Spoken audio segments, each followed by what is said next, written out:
Now before I get too crazy with the upholstery stuff, I just want to go ahead and fill in these gouges that were made in the material when I was peeling off the carbon fiber. So I'm just going to take some of the spray foam stuff and go ahead and fill that in. Oh, that's a mess.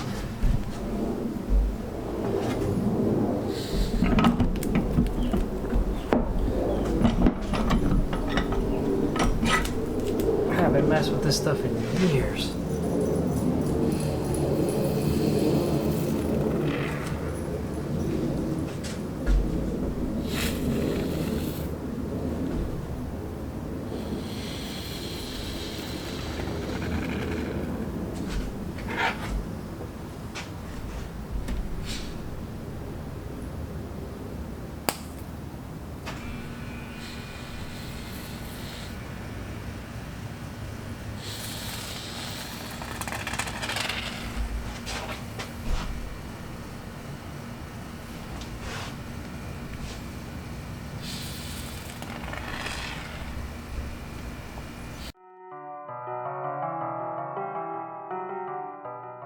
Foam is dry now, so I'm going to go ahead and cut off all that excess.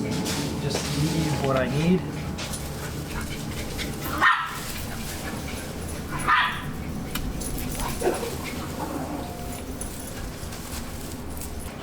Let's get at this with a hacksaw blade. Should be a lot faster.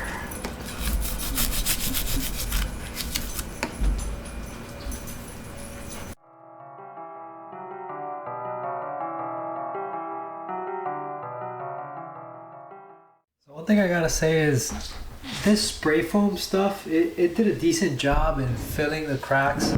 I've sanded it back with like some 80 grit, so it filled those grooves and some of the missing parts, but it's unnecessarily difficult to work with, and like in some areas like here it didn't do a very good job. So I'm gonna go ahead and use hot glue gun instead. And honestly, I think this would have probably been the better alternative, to just start and fill it all up with hot glue, because it's very viscous, it probably won't fall, and like it'll have a consistency that's about right for this rubber here.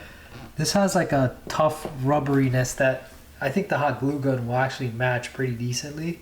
So I'm gonna go ahead and pour some hot glue here, mostly just to fill up this little crevice. The rest here is pretty decent. I think maybe, yeah, and here I gotta pour a little more.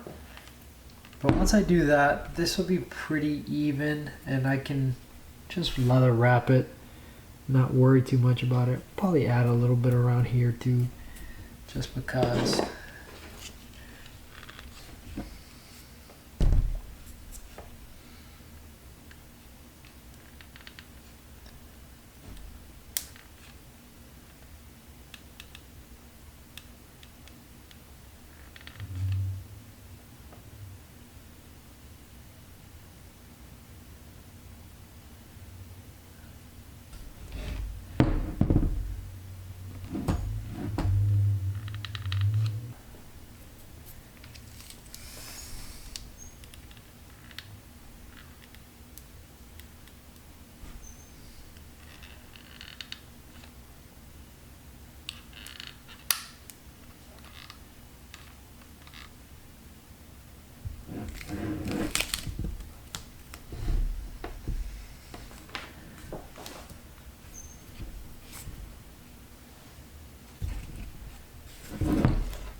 The sewing machine that I have is not going to give me wide enough stitches in order to make the patterns that I want to create.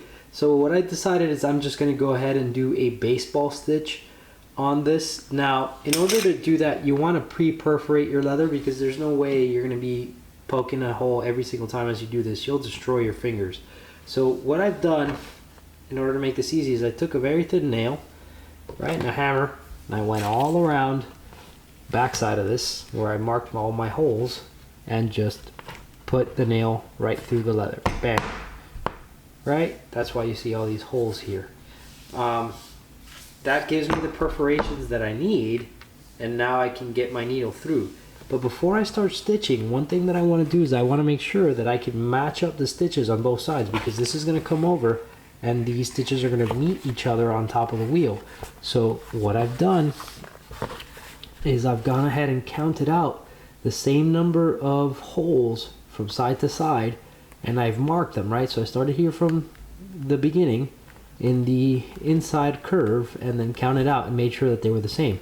Now if you're doing this and you find out that the last hole here is not the same number of holes that you have on the other side, you can skip or leave out a hole that you're not going to use toward the end rather, and that's going to allow you to have the same number of stitches side to side. So mark it. Let's say I had an extra one here versus this side, then I would just have marked it over here and not use that final hole. That way I'm stitching evenly all the way throughout. And I'm going to do the same thing on the bottom, right? And I'm going to start stitching from here. So once I've come all the way to here, from then on I don't really need any mark. I'm just going hole by hole. The same thing's going to happen on the bottom. So I'm going to go ahead and mark these off, and then I can actually put this on the wheel and I can start stitching. Now I'm going to start stitching my steering wheel on this side. You'll notice that I actually did start stitching leather on this. Unfortunately, because I didn't really smooth this out before I started, you see there's all these crazy bumps. That's because of the hot glue and the foam. I didn't really smooth it too much. So what I did on the rest of it, once I noticed this, is I took a soldering iron and I heated it up and I used it to kind of smooth this and remove little lumps and ridges, so that when my leather's tied around it, I'll get a smoother finish. So I'm probably going to undo these stitches and also heat up and smooth this out so that I can have a nice finish on all of it. Now, another thing to note is I'm not going to be using these rear buttons anymore because of the electronic setup that I'm doing with dual buttons in the front. But I still need this here in order to give the wheel the shape that it needs to have. So what I'm going to do, so you don't end up with this hidden button underneath the leather that you can feel, I'm going to just take some super glue and use it to disable the button. So I'll just pour it into the mechanism, and then that'll harden it off and you won't be able to use it anymore.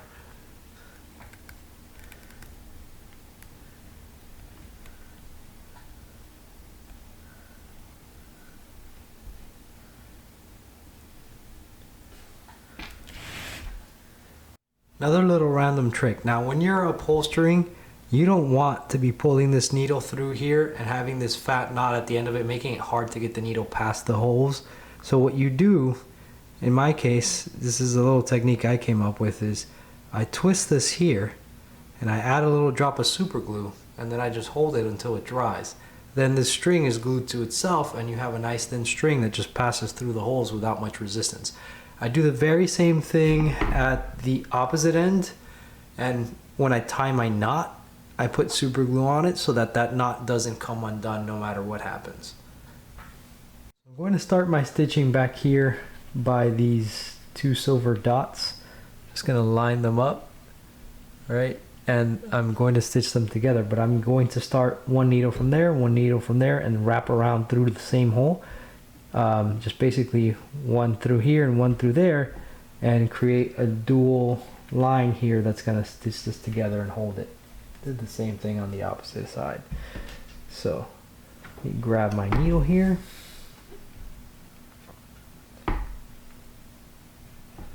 You're going to be pushing it in from the inside of the leather. All right, do the same thing on this side.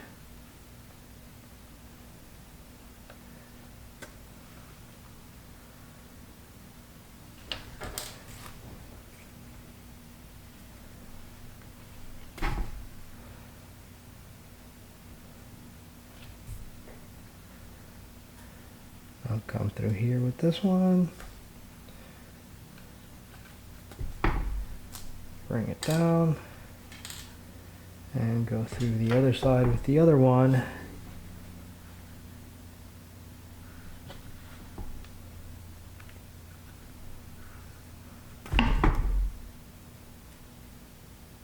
Alright.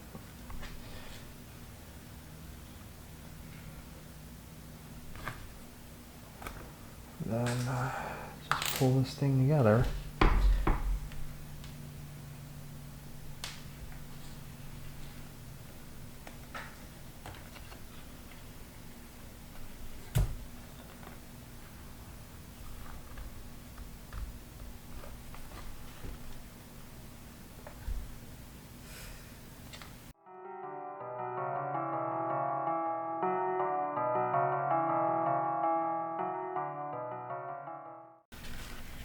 Alright, let's pull this over here, make sure it's kind of even.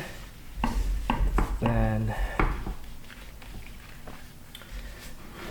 I want to align this, and I'll probably put a clamp here just to hold this in place so that it's tight as I go through and do my stitching.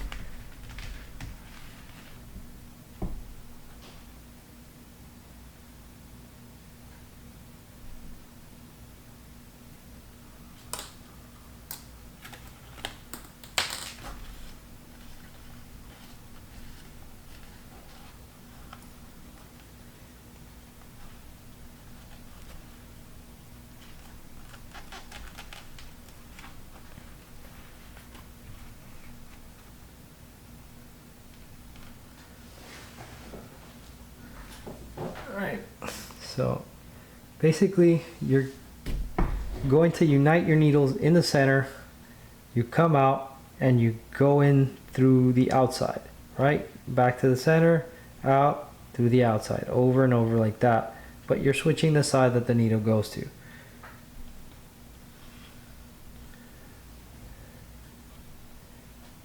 Of course, could use some better lighting here to do this. About baseball stitch, finding the damn holes. They're all a 1/4 inch apart, but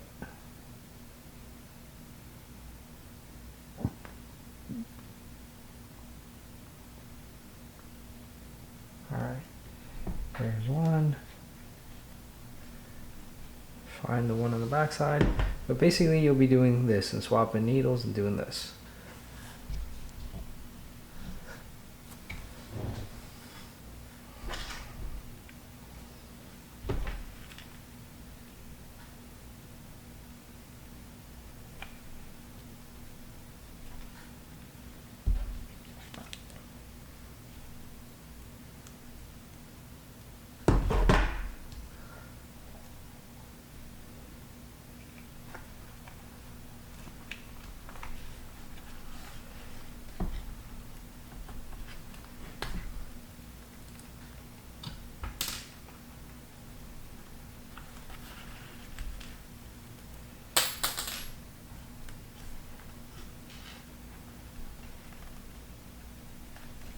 Will also allow you to clean up that first stitch, which is usually super annoying. But having the leather held in place will also help a lot. So let me go get a clamp so I can have this thing held in place for me while I work my stitches. You also want this stuff to be properly split half and half on either side of the rim.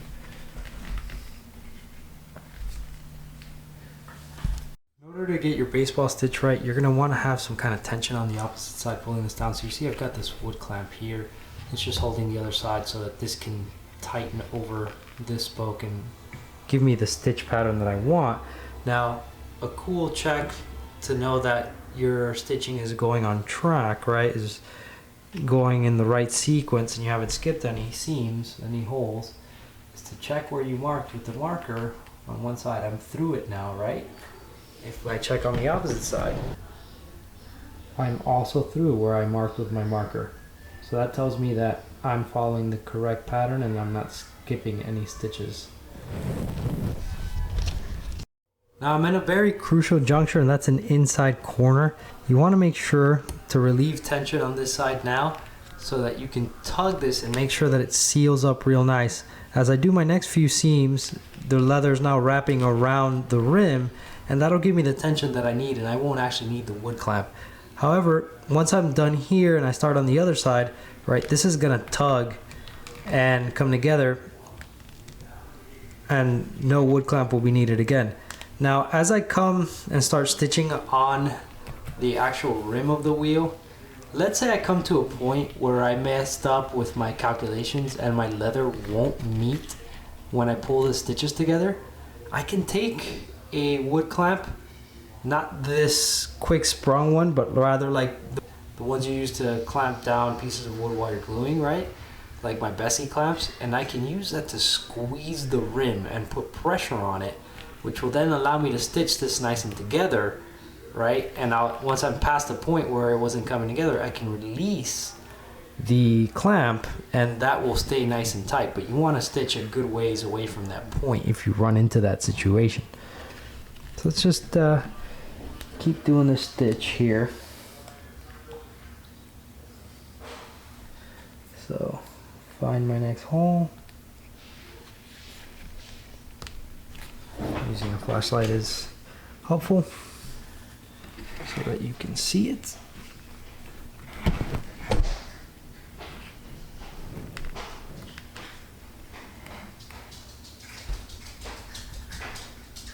I'm through.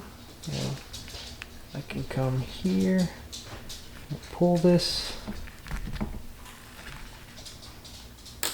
All right. Make sure to tug it nice and tight so this comes out even. And now's a good time to check that your leather is centered so that your stitch becomes centered and not closer to the front or closer to the back. So at this point I've stitched all the way from the top of the spoke and all the way up to where the leather meets the carbon fiber. Now I have this excess leather coming over where the carbon fiber is, and this is the seam where the two of them meet. Now I need to be able to have some material left to tuck into that gap. So what I'm going to do is I'm going to measure out about 1/4 inch material here, and I'm going to cut the excess leather there, and then I'll tuck that 1/4 inch of material into the seam.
All right, now I'm going to go ahead and roll this back a little bit by hand. Right. I'll roll it back so it's right on the edge of the carbon. I'm going to take some contact cement. I'm going to apply it to that.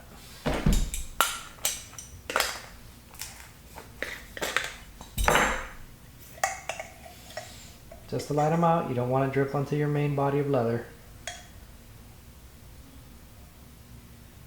Right, we'll just lightly brush it into this stuff.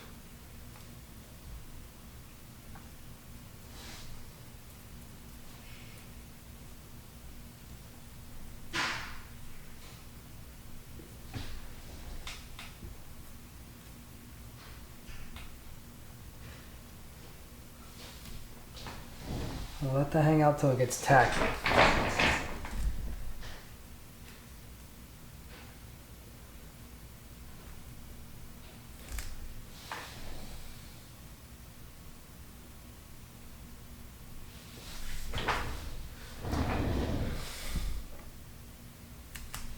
Alright, now once it tacks up, take a metal tool like this and just tuck it into the gap. But unfortunately we do have to straighten it out. There it goes.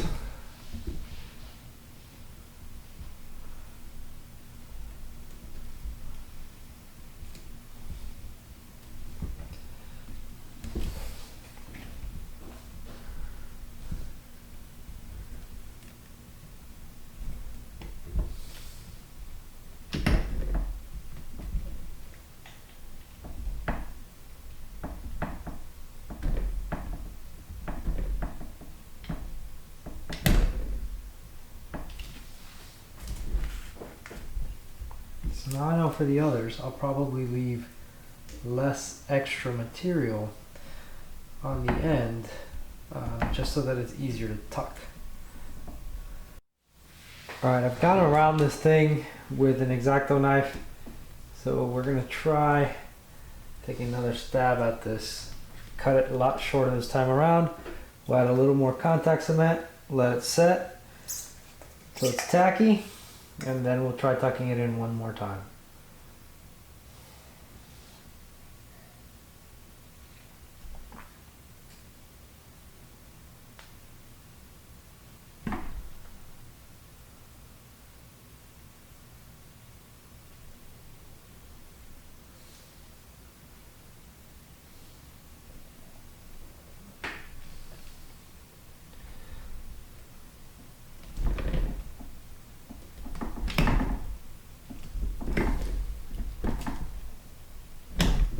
Much better outcome this time around.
It's a real nice transition right there. Pretty happy with the way that looks. At this point I'm done with the stitching. I may actually undo this right hand upper side and redo it just because I'm not happy with some of the surface finish here. I need to lift this up and smooth this back out, put more hot glue here because it kind of shows a groove, and then redo this. But overall though, the leather on the other side came out pretty fantastic. I'm very happy with the look of the baseball stitch. I'm just going to go for now and undo all this tape so we can see how the carbon fiber looks up against it. And I won't undo the top simply because I plan to redo that upper side. Alright, let's start getting this tape off of here. I've also taken a little bit of shoe polish and just dabbed these edges. And that was just to get rid of some of the scuffs that I made in the leather with the little push tool that I used to tuck it into there.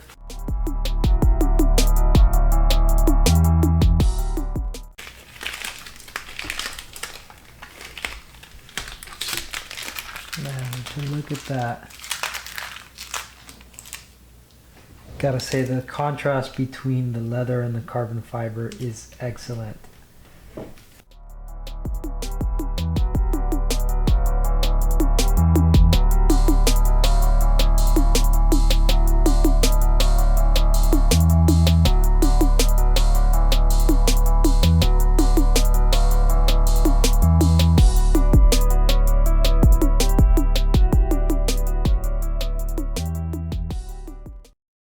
Alright, at this point I've gone all the way around, tucked in all the seams real nice. I got to cutting them a little bit shorter so that they would tuck perfectly. You'll notice that I did leave some tape here. That's because the piece of leather I was using here that was already shoe polished, it wasn't meeting up here the way I wanted it to. I mean, I'd done it before, and then I saw some lumps here, so I took it off so I can smooth this back out with a soldering iron and smooth the hot glue that I'd use. And then when I tried to re-stitch it, it just wouldn't close no matter what I did. So I made a brand new piece of leather that was better fitted. And this one, as you can see, sealed up at the seams really nicely. So now at this point, what I need to do is I need to remove the little silver dots that I used as indication of how many stitches I was in and make sure that I was even front to back. And then I'm going to go ahead and add shoe polish here, which is why you see that I've left this tape. That way I don't dirty the carbon fiber or get that liquid on it. I don't know that it would attach or do anything, but just in case. And either way, I would still, you know, avoid having to clean it. So I'm gonna take a little bit of acetone and I'm just gonna dip a Q-tip in it and clean off those little dots. Kind of, you see just that little silver dot there.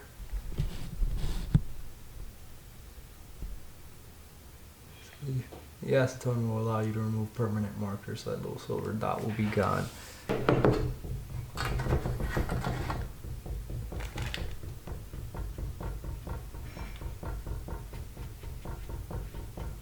That's one.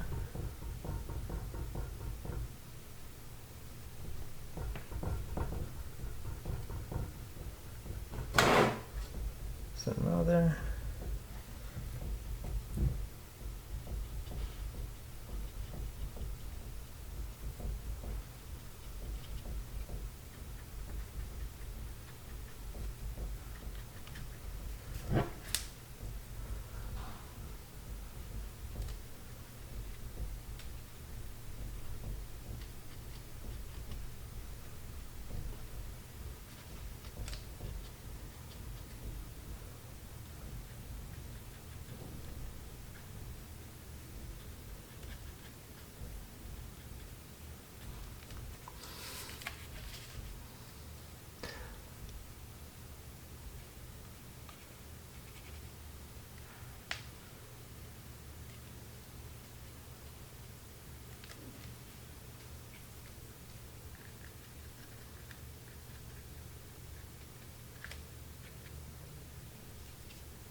Cool, and that's that.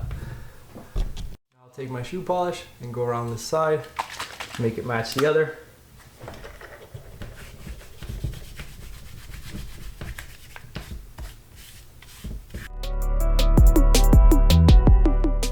Alright, at this point, the leather has been shoe polished and buffed, so I can go ahead and take off this tape.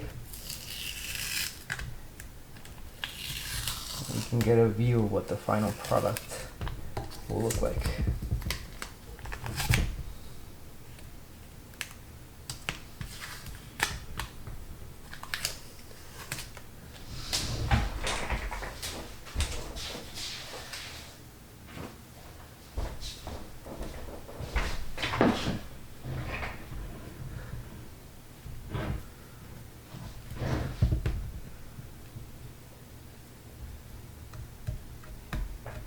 Just gently peel this stuff off.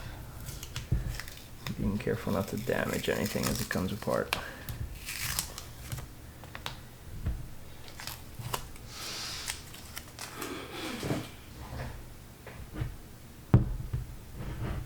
I think that looks fantastic. I love the contrast between the black of the leather and the black of the carbon.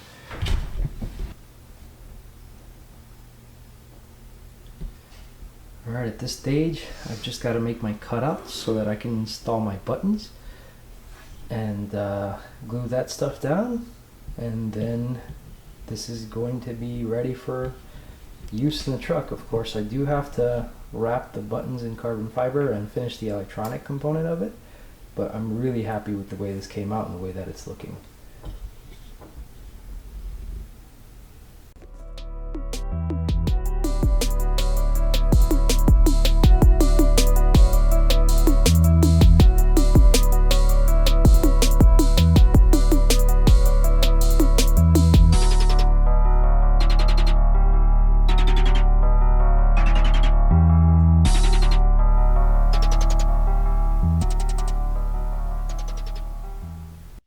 Alright, so let's go ahead and mark off where we're going to cut this open for the buttons.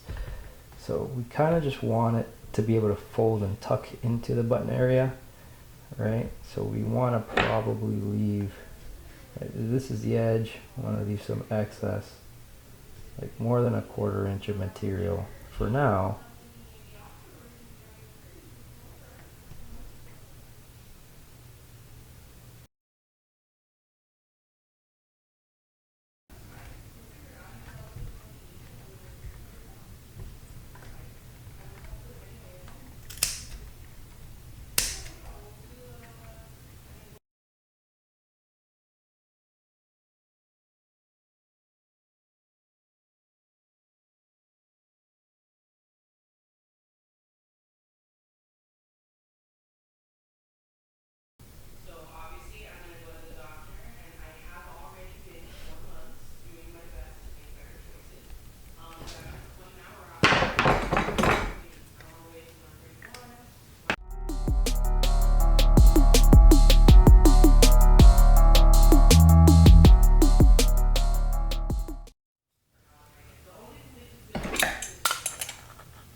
Let that dry and do its thing,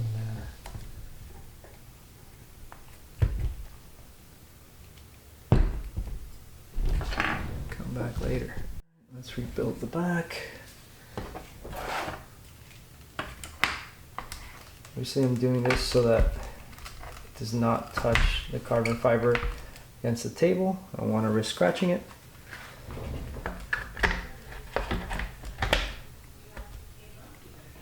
Happy to get this back on.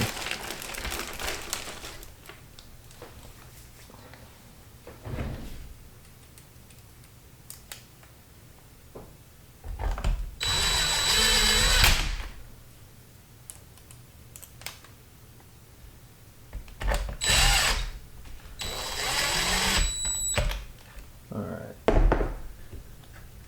Then buttons will come later.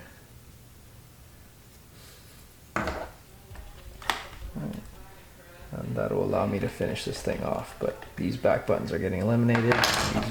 Everything's going in front. This is looking fantastic. I'm very happy with this.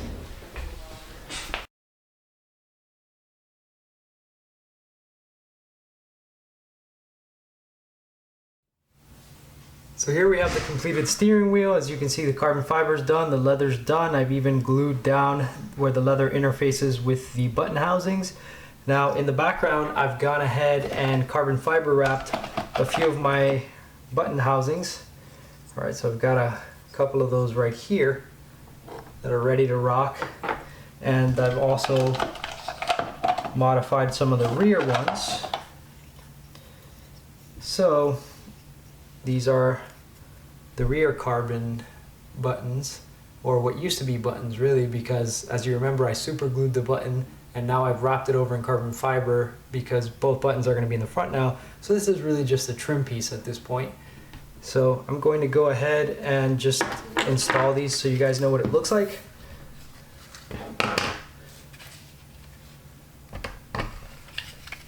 Have these two pieces lift up the steering wheel so I don't have the carbon fiber touching the table surface, just so I don't end up scratching it inadvertently. Alright, we'll slide this guy in here. Slide this other one on this side. Now these carbon fiber button housings, whatever, they're not completed yet, and that's only because they still need a final sanding and clear coat. That's going to happen as I do the final sand and clear coat for the other steering wheel I'm building, just so I don't have to mix up clear and do this twice. But for now I'm just going to install them so you guys can see what that's going to look like more or less. And of course I do have to do some finishing on the back of these just because I got some epoxy drips that will keep them from sitting down perfectly. But again, just really putting these on right now so you guys can get a feel for what that's going to look like. Now, that right there is essentially the completed steering wheel. I did carbon fiber wrap the trim piece that goes here. I don't have that up here with me because that one needs another coat of epoxy. However, let's put this airbag cover in place so you guys get a feel for it. That is what the final steering wheel will look like. Obviously, it will just have buttons in these holes, but now you guys know what that looks like. And if you're interested in the electronic components of this and the finishing of these carbon fiber pieces, I'm going to be covering that in the next video, so stay tuned for that. If you like this series thus far, if you've enjoyed it, please feel free to like, subscribe, and click the notification bell so that you're notified when I post up another video. Feel free to share it with your friends, other people that may have this interest, and thank you for watching.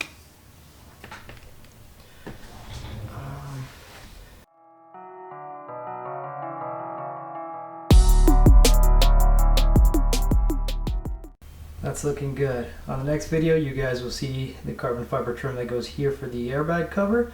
You'll see the completed buttons that I'm going to be 3D printing, and you'll get to see me install this in my truck. And I'll probably do a follow-up, which is just going to be covering how to integrate the radio controls into the stereo. In case you're trying to do the same thing that I'm doing, it will give you a background on how to go about doing that.